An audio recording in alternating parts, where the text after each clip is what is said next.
معصوم، لیکن آپ 5-10 سال کا ہو گیا، ہم اسے معصوم کہتے ہوئے ہچکچاتے ہیں۔ سوال یہ ہے کہ اب اس کی عصمت کہاں گئی؟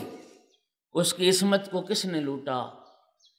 میرے محترم سامعین، ان روایات کے پیش نظر میں کہا کرتا ہوں کہ جتنی تربیت اولاد کے حوالے سے روایات ہیں اور جتنی تاکید ہے، یوں محسوس ہوتا ہے کہ خداوند عالم گویا انسانوں سے یہ چاہتا ہے، لوگوں یاد رکھو میں نے جب تمہیں اولاد دی ہے تو وہ معصوم ہے، ایسی تربیت کرو کہ معصوم ہی معاشرے کو لوٹا دو۔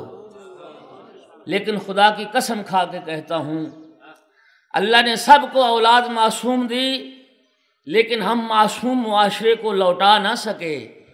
اللہ کی کائنات میں صرف ایک گھرانہ ہے علی و بطول کا، اللہ نے جنہیں معصوم دیے تھے معاشرے کو بھی معصوم لوٹا دیا۔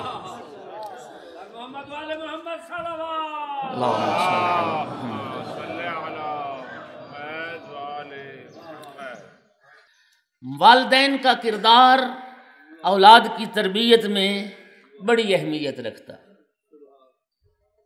ماں باپ نمازی ہوں گے تو بچہ بھی جائے نماز پہ آ کے بیٹھ جائے گا، تسبیح گلے میں ڈال لے گا، سجدہ گاہ اٹھا کے اس سے کھیلے گا، ماں باپ کو دیکھ کے وہ بھی سجدے میں سر رکھ دے گا۔ ماں باپ رمضان میں سحری کے لیے بیدار ہوں گے تو بچہ بھی سحری کے لیے بیدار ہو جائے گا۔ ماں باپ تلاوت قرآن کے عادی ہوں گے تو اولاد بھی انہیں دیکھ کے قرآن کریم کے پاس آ کے بیٹھ جائے گی۔ لیکن اگر ماں باپ کسی بدعملی میں مشغول ہیں، باپ تاش میں مشغول ہے، تو بچہ بھی پھر تاش کے پتوں سے ہی کھیلے گا۔ باپ سگریٹ کا عادی ہے تو بچہ بھی سگریٹ کی ڈبیا اور ماچس سے کھیلے گا۔ ماں باپ ٹی وی سے نہیں اٹھیں گے تو بچے بھی وہی دیکھیں گے۔ بچہ شرارت کرتا ہے تو ماں باپ نے سوچا کہ کارٹون دکھلا کے بچے کو بہلا لیں۔ 1 گھنٹہ تک ٹی وی کے سامنے بٹھا کے ماں نے یہ سمجھا کہ سکون ہو گیا بچے کو، لیکن یاد رکھیے جو دینا چاہیے تھا آپ نے وہ نہیں دیا۔ مغربی دانشوروں نے ٹی وی کی بربادیوں پر ریسرچ کی۔ انہوں نے کہا کہ ایک بچہ بچپن سے لے کے جوانی تک 35,000 قتل دیکھتا ہے فلموں میں، 70,000 باقی جرائم دیکھتا ہے۔ یہی وجہ ہے کہ اب خون بہتے دیکھنا اس کو کسی صدمے سے دوچار نہیں کرتا۔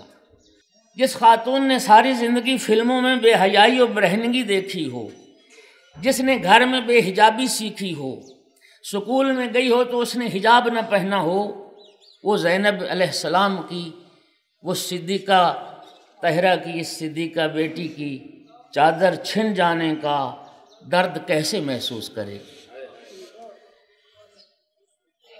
کسی انگریز سکالر نے کہا تھا کہ لوگ بچے کی شرارت پر تو یہ کہتے ہیں کہ کیسا بدتمیز بچہ ہے۔ وہ کہتا تھا کہ یہ بات غلط ہے، یہ جو کہتے ہو کہ بچہ بدتمیز ہے اور اس کو ماں باپ نے نہیں سکھایا۔ وہ کہتا تھا کہ ماں باپ کو کب کس نے سکھایا؟ قصور بچے کا کیا ہے؟ قصور تو وہ ماں باپ کا ہے۔ کل مولود یولد علی فطرت الاسلام، سرکار نے فرمایا ہر پیدا ہونے والا بچہ وہ فطرت اسلام پر پیدا ہوتا ہے۔ اور دوستو، ماں کے کردار کی یہ اہمیت ہے۔ اللہ رب العزت ارشاد فرماتا ہے کہ هو الذی یصورکم فی الارحام کیف یشاء، وہ ذات ہے جو ماں کے رحموں میں تمہاری صورتیں بناتی ہے جیسے وہ چاہتی ہے۔ آج کی جدید سائنس نے یہ ثابت کر دیا، بچہ جب ماں کے شکم میں ہوتا ہے تو اس بچے کی ماں کے کردار پر تصویر کشی ہو رہی ہے، اور بچے کے حواس خمس میں سے جو حس سب سے پہلے کام شروع کرتی ہے وہ قوت سماعت ہے۔ سورہ مبارکہ دہر میں بھی ارشاد رب العزت ہوا، بسم اللہ الرحمن الرحیم، هل اتى علی الانسان حین من الدہر لم یکن شیئا مذکورا انا خلقنا الانسان من نطفۃ امشاج نبتلیہ فجعلناہ سمیعا بصیرا۔ قرآن مجید کی لفظوں کی ترتیب پہ غور فرمائیں۔ اللہ رب العزت نے فرمایا ہم نے اسے سمیع بنایا اور بصیر بنایا۔ سماعت کا تذکرہ پہلے ہے اور بصارت کا تذکرہ بعد میں ہے، اور یہ دلیل ہے کہ سب سے پہلے بچے کی سماعت کام شروع کرتی، اور بچہ ماں کے شکم میں سننے لگ جاتا ہے، آوازوں کو سننے لگ جاتا ہے۔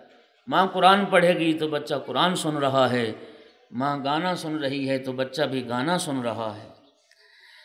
میرے دوستو، اور اگر وہ آنے والا بچہ سلسلہ عصمت کی کوئی کڑی ہو تو پھر وہ ماں کے شکم میں سنتا بھی ہے اور بولتا بھی ہے۔ جناب صدیقہ کبریٰ کے متعلق روایات ہیں کہ شکم مادر میں جناب خدیجۃ الکبریٰ سے ہم کلام ہوتی تھیں۔ امام حسین علیہ السلام کے متعلق روایات ہیں کہ وہ بھی شکم مادر میں جناب سیدہ طاہرہ سے ہم کلام ہوتے تھے۔ میرے دوستو، پہلا مکتب جو ہے وہ ماں کی گود ہے، اسی لیے سرکار نے فرمایا تھا کہ ماں کے قدموں کے نیچے جنت ہے۔ بچہ پیدا ہو گیا، بچے کے پیدا ہونے کے بعد سرکار نے فرمایا اطلب العلم من المہد الی اللحد، ماں کی گود سے تحصیل علم شروع کر دو۔ شریعت کہتی ہے بچہ پیدا ہو، بچے کی ولادت کے بعد کوئی اور دنیا کی آواز اس کی سماعت سے نہ ٹکرائے، سب سے پہلے اللہ کی کبریائی کی آواز اس کی سماعت سے ٹکرائے۔ اس کے دائیں کان میں اذان کہی جائے اور بائیں کان میں اقامت، اور اس لیے حکم ہے جو خواتین وہاں موجود ہوتی ہیں اس مرحلے پہ وہ خاموش رہیں۔ سب سے پہلی آواز جو اس کی سماعت سے ٹکرائے وہ اللہ کی کبریائی کی آواز ہو۔ یہ ہے اس حدیث مبارک کا مفہوم اطلب العلم من المہد الی اللحد۔ اب ماں کی گود سے تحصیل علم کا مرحلہ شروع ہو گیا۔ سید محمد حسین طباطبائی جو قرآن مجید کے ایک زندہ معجزہ، اور آپ نے دیکھا اور آپ نے سنا، 4.5 سال کی عمر میں جنہوں نے پورے قرآن مجید کو حفظ کر لیا تھا، میں نے ان کے باپ کا انٹرویو سنا تھا۔ وہ کہتے تھے 1.5 سال کا تھا جب ماں اسے محافل قرآنی میں لے جاتی تھی۔ اس وقت متوجہ ہوئی کہ جب دیکھا کہ بچے کو چھوٹی چھوٹی صورتیں یاد ہیں، اس کی ماں جب وہ سوتا تھا تو قرآن مجید کی کیسٹ لگا کے ہیڈ فون اس کے کانوں پہ لگا دیتی تھی۔ دوستو، گھر کا ماحول قرآنی بنایا جائے تو یقیناً اثرات پیدا ہوتے ہیں، اور جب ایسی تربیت ہوگی تو سید محمد حسین جیسے افراد پیدا ہوں گے۔ اور خدا جانتا ہے گھر کا ماحول اگر قرآنی ہو جائے تو حبش سے اٹھ کے آنے والی ایک کنیز بھی متکلمہ بالقرآن بن جایا کرتی۔ وہ گھر کا ماحول کتنا قرآنی ہوگا کہ جس گھر میں آنے والی ایک کنیز 40 سال تک قرآن کے بغیر کلام نہیں کرتی تھی۔ جس گھر کی کنیز کی یہ کیفیت ہو جائے اس گھر کی مالکہ کا مقام کیا ہوگا۔ میرے محترم سامعین، تربیت کے لیے چھوٹی چھوٹی چیزوں کو اہمیت دینی چاہیے۔ بچے کی ولادت ہو تو اس کے بعد ایک گھٹی کا پہلا مرحلہ ہوتا ہے۔ امام صادق علیہ السلام ارشاد فرماتے ہیں حنکوا اولادکم بتربۃ الحسین، اپنی اولاد کو گھٹی دو خاک شفا کی۔ اگر تم چاہتے ہو کہ تمہاری اولاد حسینی بنے، اگر تم چاہتے ہو کہ تمہاری اولاد کربلائی بنے، اپنی اولاد کو خاک شفا کی گھٹی دو تاکہ پہلے دن ہی کربلا سے رشتہ جڑ جائے اور خاک کربلا خون بن کے بچے کی رگوں میں دوڑنے لگ جائے۔ پھر سرکار دو عالم نے فرمایا وَمِنْ حَقِّ الْوَلَدِ عَلَى الْوَالِدِ أَنْ يُحَسِّنَ اسْمَهُ، ولادت کے بعد جو اولاد کا حق ہے ماں باپ کی گردن پر، پہلا حق یہ ہے کہ اولاد کا نام اچھا رکھا جائے۔ یہ اچھا نام حق ہے اولاد کا، اچھے ناموں سے اولاد کو پکارا جائے گا۔ سرکار دو عالم کی حدیث مبارک ہے کہ بچہ ماں کے شکم میں ہو 2 نام تجویز کر دو، محمد اور فاطمہ۔ بچہ دنیا میں آ جائے، بیٹا ہو تو 1 ہفتے تک کم از کم اسے محمد پکارو، بیٹی ہو تو کم از کم 1 ہفتے تک اسے فاطمہ پکارو، تاکہ نام کی برکت سے مولود ببرکت ہو جائے۔ اور آج علم نفسیات نے یہ بات ثابت کر دی ہے، اسم کے مسمى پر، نام کے صاحب نام پر اثرات مرتب ہوتے ہیں۔ اچھے نام رکھو، تاکہ اچھی شخصیت بننے کی توقع۔ اور میرے محترم سامعین، سرکار دو عالم کی حدیث مبارک ہے کہ اللہ جسے 3 فرزند عطا فرمائے، 3 بیٹے عطا کرے، وَلَمْ يُسَمِّ أَحَدًا بِاسْمِي فَقَدْ جَفَانِي، اللہ جسے 3 بیٹے عطا کرے اور کسی ایک کا نام بھی میرے نام پہ محمد نہ رکھے، اس نے مجھ سے جفا کی۔ اور ہمارے معاشرے میں ایک بیماری ہے اور ایک ہمارے معاشرے کی برائی ہے کہ ہم اولاد کے نام کے انتخاب کے مسئلے میں انفرادیت کے پیچھے ہیں اور جدت کے پیچھے۔ بیٹی کا نام فاطمہ و زینب رکھنے کے لیے تیار نہیں، وہ بہن کی بیٹی بھی فاطمہ، وہ فلاں کی بیٹی بھی فاطمہ، یہ نام فیملی میں اتنا ہے۔ نام کے انتخاب میں تو یہ بات کرتے ہو کہ پہلے وہ گھر میں اور فیملی میں اور خاندان میں علی موجود ہے، لہذا میں اپنے بیٹے کا نام علی نہیں رکھوں گا۔ فرمایا یہ باقی دنیا داری کے حوالے سے بھی اسی کلیے پہ عمل کرو نا جی۔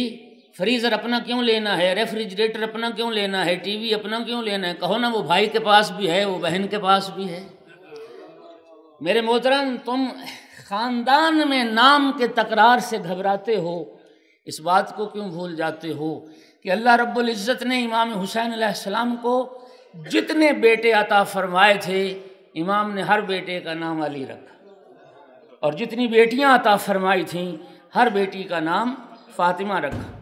روایت کے لفظ موجود ہیں، امام حسین علیہ السلام کی شہادت کے بعد امام سجاد علیہ السلام جب اسیر کی حیثیت سے دربار یزید میں پیش ہوئے تو یزید نے تعارف پوچھا، اسیر اپنا تعارف کروا تو کون ہے؟ فرمایا انا علی ابن الحسین، میں حسین کا بیٹا علی ہوں۔ یزید کہنے لگا میں نے تو سنا حسین کا بیٹا علی کربلا میں مارا گیا۔ فرمایا وہ میرے بھائی علی اکبر تھے، اللہ نے جنہیں مقام و مرتبہ شہادت عطا فرمایا۔ یزید نے طنز کیا، طنز کر کے کہتا ہے کیا تمہارے بابا کو کوئی اور نام نہیں ملا کہ ہر بیٹے کا نام علی رکھا؟ میرے مولا سجاد نے فرمایا یزید سن، تیرا باپ معاویہ یہ چاہتا تھا کہ میرے دادا علی کا نام دنیا سے مٹ جائے، میرے بابا حسین نے ہر بیٹے کا نام علی رکھا تاکہ نام علی دنیا میں زندہ باد ہو جائے۔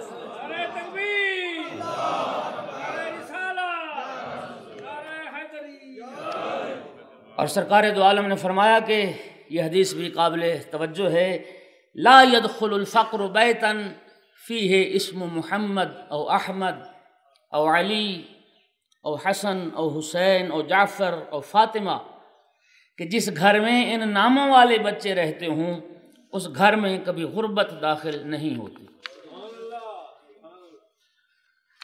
میرے محترم سامعین، اس کے بعد ماں کی گود کے بعد دوسرا مرحلہ وہ اس کا مدرسہ ہے، اس کا سکول ہے۔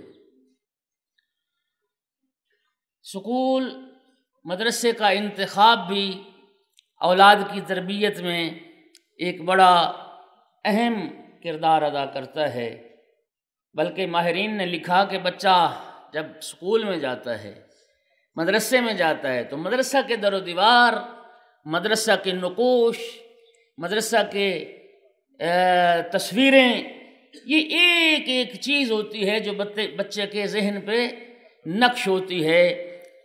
اور اس لیے سرکار نے فرمایا تھا العلم فی الصغر کالنقش فی الحجر، بچپن کی جو تعلیم ہوتی ہے وہ پتھر پر لکیر کی مانند ہوتی، لہٰذا ضرورت اس امر کی ہے کہ بچے کے لیے اب جو استاد معین کر رہے ہو وہ استاد کیسا ہو، صاحب کردار ہو، صاحب اخلاق ہو، صاحب ایمان ہو۔ جناب امیر فرمایا کرتے تھے استاد کی عزت و اہمیت یہ من علمنی حرفا فقد سیرنی عبدا، کہ جس نے مجھے ایک حرف تعلیم دیا گویا اس نے مجھے اپنا غلام بنا لیا۔ لہٰذا اس کی ضرورت ہے کہ مدرسہ کیسا ہو اور استاد کیسا ہو۔ سکول کے بعد یہ ماحول اور معاشرہ یہ سب سے زیادہ اثر انداز ہوتا ہے ایک فرد پر اور ایک بچے پر، اور معاشرے کے بعد پھر ایک اہم ترین عامل جس کا اثر ہے افراد پر وہ ہے حکومت اور حکمران۔ سرکار دو عالم نے ارشاد فرمایا تھا کہ الناس علی دین ملوکہم، لوگوں کو وہی دین بن جاتا ہے جو بادشاہوں کا دین ہوتا ہے۔ سرکار نے ایک حدیث میں فرمایا اور یہ بڑی قابل توجہ، سرکار نے فرمایا کہ بچے لوگ اپنے ماں باپ کے اتنے مشابہ نہیں ہوتے جتنے اپنے حکمرانوں کے مشابہ بن جاتے ہیں۔